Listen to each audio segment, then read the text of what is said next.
Dit wordt wel lekker warm, maar die zinnen erbij. Nou ja, van een pad van de dag dan.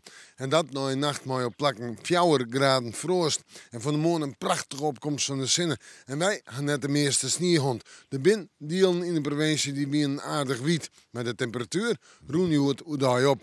En het zou staan gewoon, ik werd eens even wat meer bewolkt worden. Joen en vannacht.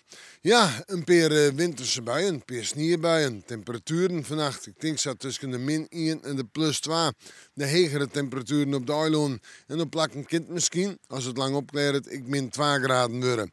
Nou ja, en verder is de kans op glijdens natuurlijk. De wind, dat ik weer aan, komt uit noord-noordwest. In het kust- en maatgebied letter krachtig onthut, krijgt ze huis ontzon.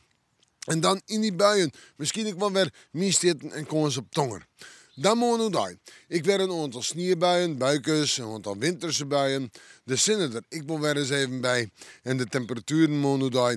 Ik denk dat we uitkomen zomaar bij de 3 en 5 graden. Nog altijd een dik boven 0. Maar in noord-noordwestenwind, die het matig en vrij krachtig is. In het watergebied krachtig. In de joentijd in de nacht. Lichte frost, opklarings, een sneeuwbui, kans op glijdens, -3 graden zo ongeveer. En dan gaan we op naar wat kouder waar. En dat valt in het weekend. Allereerst maar even een vrijt. Een sneeuwbuiken. Vierde temperatuur nu daar om bij de 2 graden heen. In de nacht zijn -4, -5 misschien wel.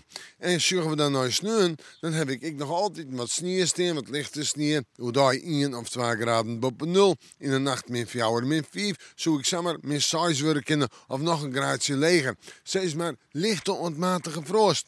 En dan komt de sneeuw erachteraan, maar ik werd eens even kans op wat sneeuw. Ik werd een protte bewolking. En hoe daar 1 of 2 graden in de plus. In de nacht nog altijd zo'n -4 of -5 graden.